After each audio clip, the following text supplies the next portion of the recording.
Claire Martell, welcome to the show. Thank you for coming on. I'm happy to be here. Thank you for having me. Absolutely. So we want to learn about your business, the ecosystem that you work in, and how you add value there. So can you just, before we get to that, could you give us some background about who you are and what do you do?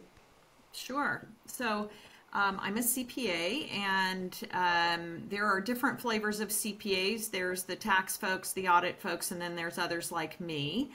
We provide consulting services, advisory, and those types of things our focus is technology and life science and med tech type companies. So that's my current focus. My background is with PwC and did have some years of auditing and decided I liked client service but not auditing, and that's what landed me here. Okay. So we're curious. So one of the things, my understanding is that you help companies in this industry prepare to go public. Is that right? We do, yes. Okay. And what is involved, like at a high level, what is involved in the process of getting them from, they exist as a private company to actually being ready and able to go public?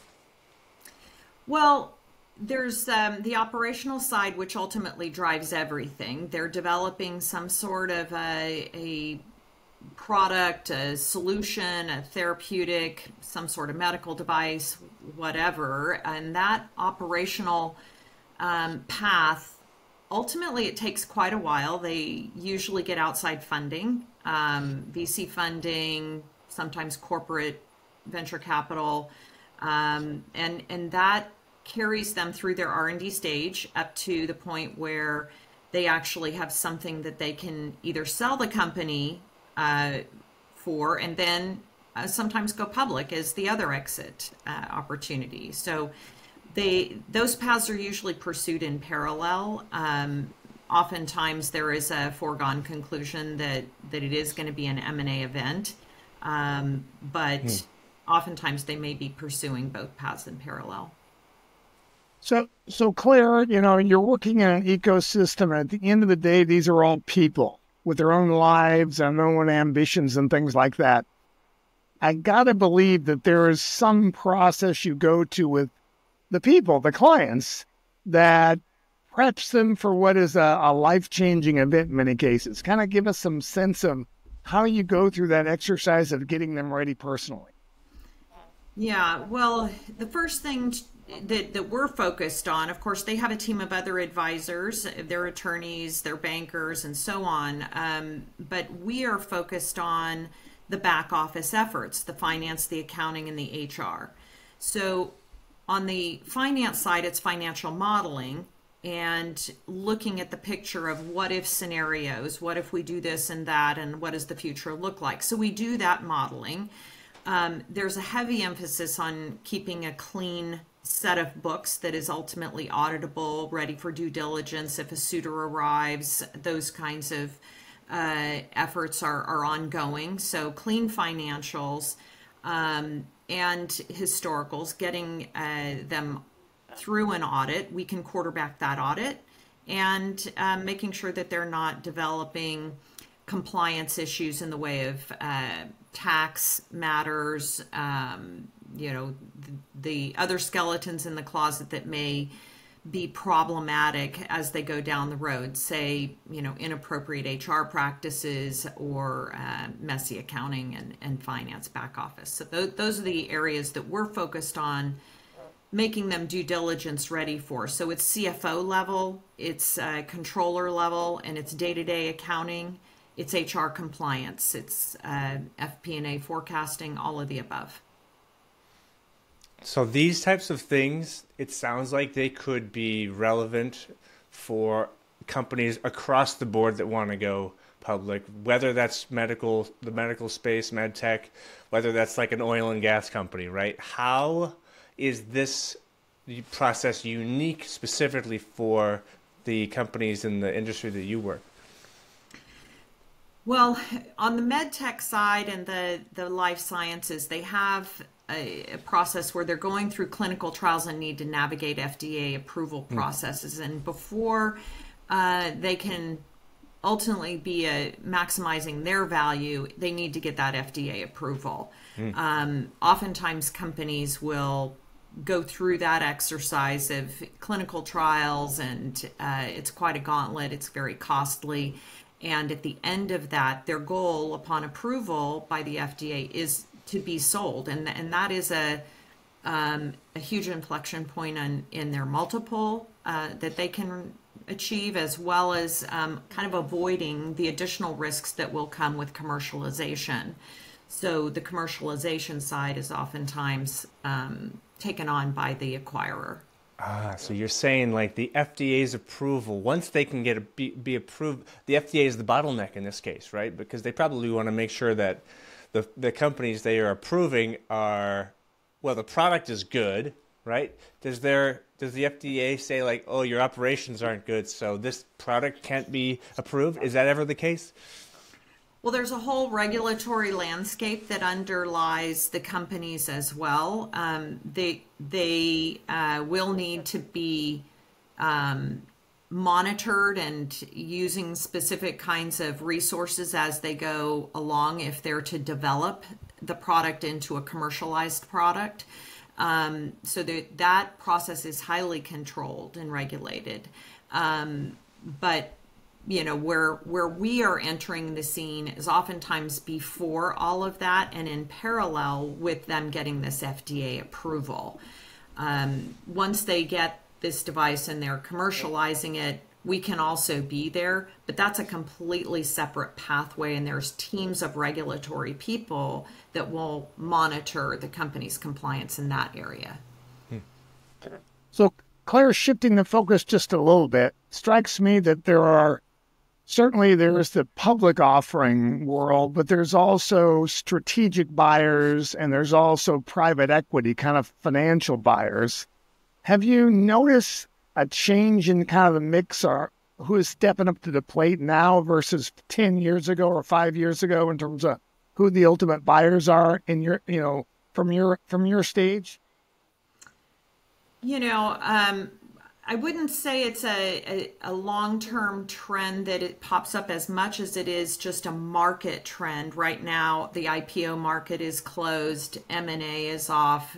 Different economic drivers will impact these cycles.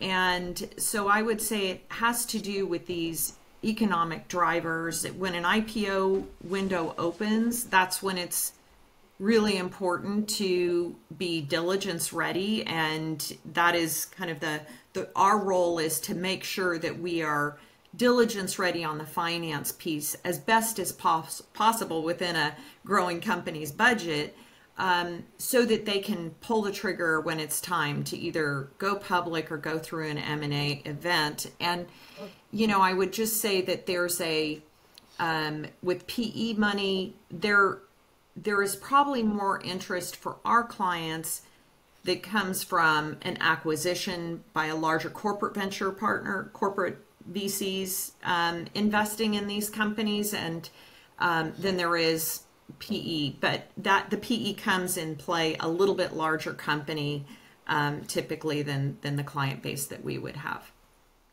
Can you foreshadow when the IPO market, quote unquote, opens? Are there typically, I mean, you've been doing this for a while, there are typically catalyst events in terms of other companies doing things, in terms of the broader IPO market? Is there something that one can look at and say, you know what, we expect it to open sometime in the next 18 months? Is there any type of catalyst that you know of?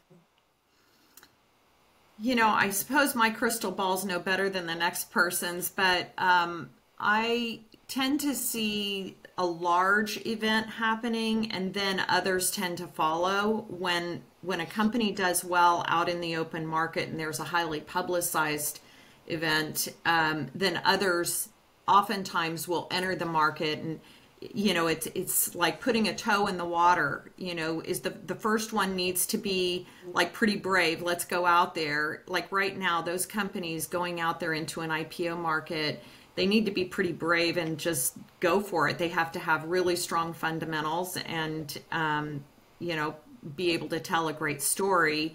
And oftentimes that window appears to open and others follow suit. So, we're not seeing much of that right now. And, I think, my guess is that the IPO window is, lots of people say they're waiting for, this or that, interest rate reductions or an election to be over, or, other kinds of factors that may come into play as reasons why they're not going forward yet. But I think that there's no magic to it, I guess, that I've figured out. Maybe that's a good question to ask the bankers. So what one thing you're saying is, you're saying the IPO market is closed. That's metaphorical, right? It's not like somebody's like, one day totally. we're closing the market. That's just there's a lack of anybody going public for whatever reason. Could be a lot of things. And then one day when some pioneering med tech company goes out and says, we're going to go public, it's like, depending on how they do, I suppose, then that is a kind of a harbinger of what the smaller companies might experience when they decide to go as well. Yes. And there's lots of companies preparing to go public all along the way. It's just a matter of kind of getting that timing in sync with the story that they can tell, the market temperature that's out there. And again, metaphorically, market temperature and IPO window, those are terms that are often thrown out there, but really don't have anything to do with temperature and windows. Interesting. I'm very curious about this the public versus private markets, right? Like, OpenAI they just did a round, right? And this isn't specifically medtech, but just tech in general. They just did a round, like a huge valuation, $150 billion valuation in the private markets. That's right. And it almost makes you think, like, do companies just not want to go public ever? Is something happening like that in medical? I don't know that there's something similar happening in medical, and I guess just to use that example, it's a difficult path to be a public company. There's a lot of defocusing that tends to happen during an IPO process. A lot of things have to come together at the same time. Of course, the operations have to be humming along, and you can't take your eye off of that. But there's also this other significant event happening for the company. And the compliance afterwards is significant. It's a very costly effort to go through an IPO between the attorneys and the auditors and the bankers and so on. It's very costly. So companies might want to stay public for a whole host of reasons, or private rather, for a whole host of reasons that have to do with continuing to build their story, saving money, keeping tighter control, maybe not even wishing to have that quarterly grind of meeting those analysts' expectations. That's huge. So there's, I would say there's a little bit of a push-pull. You want to go public and you want to provide liquidity to your investors, but there's a cost that comes with that, and you kind of need to make sure it's happening at the right time. Mm-hmm. Ryan, peripherally, I would think that any company right now who has an inkling for funding would want to be able to attach the term AI to its story, because that's where money is flowing right now. At least that's what I've heard from others. So I referenced private equity, and you kind of reverted to venture capital. Do you find, Claire, that in many cases, cutting edge types of therapies and technology is embraced not so much in a mature stage with private equity, but more so with venture capital? Yes. So, and I didn't mean to elude your question there. I think private equity is about scaling oftentimes. It's money to take the company to the next level, and venture capital is about building out the venture. And we'll work with companies at this very early stage up through this growing stage. So we do see a lot of venture capital. Our public company clients, that they're, getting money from the external market. So that piece in between may be funded through some some PE, or PE may take a company back private. We've seen a lot of that in some years past too. Get a public company and then the private equity comes in to take it back as a, private company.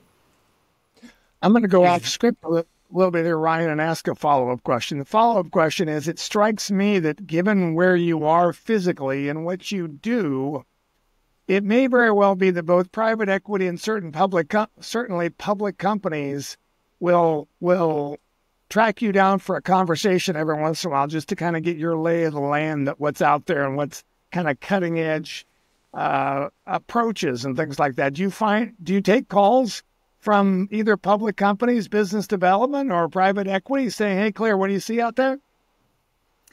I would take calls. I don't tend to get those actually, but I would be happy to take those calls just to, I think it's interesting what these companies are doing at the earliest stages, and the technologies that they're developing is absolutely fascinating. That's why I kind of moved from doing a lot of SEC reporting and more mature company work down into working with these earlier stage companies, because it is just fascinating what's coming to market, or hopefully coming to market, solutions that some of these startups are working to provide that move technology and med tech forward. Gotcha. Ryan, I'll defer back to you. Sorry about that. No, it's okay. I'm curious about who is it better to sell to one company versus another type of company? And I ask this with some context here, right? If we think about it from a different industry's perspective, WeWork was trying to be a real estate company. Or they were a real estate company trying to be a tech company, because that would increase their multiple. So I'm curious if some specific med tech company or life sciences company, is there one sort of suitor that is better from a multiple perspective, or is that something they even think about? It's kind of dangerous just to focus on multiple, I would say, because, I've watched some startups sell their technologies, which is ultimately what many of these sales are about. It's just a sale of the technology or the science. And it's turned out that the acquirer, willing to pay a lot of money, was really looking to set their technology on a shelf and not compete with the one that they already have. So that's not, you could get a multiple, right? Like you could maybe get a very good multiple, but is that really what you want for your business to carry the technology and the solutions forward in the market? So I think it's about finding the match of, who are the partners that are going to be able to deliver this product in its next incarnation, whatever they're going to do with it to carry the product forward. Yeah, it's interesting. It's almost like they are acquiring a competitor acquires another competitor to kill that competitor, right? Because they maybe, I suppose it does, right? Because they have a similar solution that they just want to absorb that in some way and put the brand on the shelf, or maybe a lot of the other things on the shelf. Who knows? That's really interesting, though. Yeah, and I would just add to your point on the multiple. The multiples can be seasonal. I mean, you look at what AI's multiples are today, right? Like what is in season? Okay, AI is in season today, but you could look back not that long ago and just see a crazy roller coaster of cryptocurrency, right? Or blockchain or whatever. So you don't even have to go back very far to see, what was high flying multiple at one point kind of is in less favor a little further down the road. Yeah. One thing, just interject really quickly about, you were saying how these companies that they have sales, but they also tell a good story. What types of story or like, I'm trying to figure out how do they position themselves in the marketplace? Like what's the stories that they're telling to make it most profitable is probably the wrong word, but make sure that their IPO is a successful IPO. How are they developing a narrative around what they do? Well, it has to be compelling, and I think with science-driven companies, it tends to be obvious. The compelling solution goes through clinical trials and gets an approval, and this drug, based on the results of the clinical trial, it's kind of the evidence is there. So that's a little bit different than saying, oh, well, this AI solution, generative AI, is going to be able to do so many things, and it has to almost be in your imagination where it's going to go. And so you kind of have different interpretations. It's not a one size fits all. There's this element of conjecture, and then there's another element of hard science and data. Mm-hmm. They both contribute, right? Claire, I'm assuming that all these companies, number one, it's all about the science with them, but they're also looking forward to having some type of liquidity event of some type. Where do they, and maybe a better question, at what stage should they be thinking about hiring you guys? Is that 6 months prior or 6 years prior or somewhere in between? We tend to get brought in at a few different entry points. One is after they get early stage financing. That can be an angel round or some seed financing. And at that point, they need to start just keeping their house in order. It can be pretty simple, light touch efforts that we put in place, but that's usually the one entry point that is very common. As they start to be more mature and raise additional funding, hiring lots of people, there's all kinds of compliance areas that need to be addressed too. HR compliance, tax compliance, all of those areas. And being able to tell that story in the numbers to their board. So these are kind of common needs that the companies have as they're at their earliest stage. When they move along, they need sometimes project assistance. They can't get through an audit. They have due diligence bearing down on them. Maybe they need some help with additional resources to take care of those things, or they may be hiring. And we do recruiting as well, so we can help them with their hiring needs in the accounting, finance, and HR areas. Are there specific questions that these companies should be asking of their advisors to help them kind of move through the stages of preparing for a liquidity event or preparing to IPO? Yeah, I think part of it is asking the advisors and maybe asking themselves, what are the roadblocks to our success? We have to clear those roadblocks to prove value. So I think that's one thing, is just identifying their own roadblocks and working with advisors to help them get through those, perhaps. And then, also I would say sometimes what I see with founders is there are so many things that are hitting them all at the same time. They really have a job in trying to figure out what to focus on. What are the top priority items that they need to focus on to not become too scattered? Because if you try to focus on everything, nothing's going to get done, right? So there's this need to identify and get kind of executive level, board level agreement on what are the top priorities, and those are the ones to really hone in and focus on. Another area is, who do I need to hire? When do I need to hire them?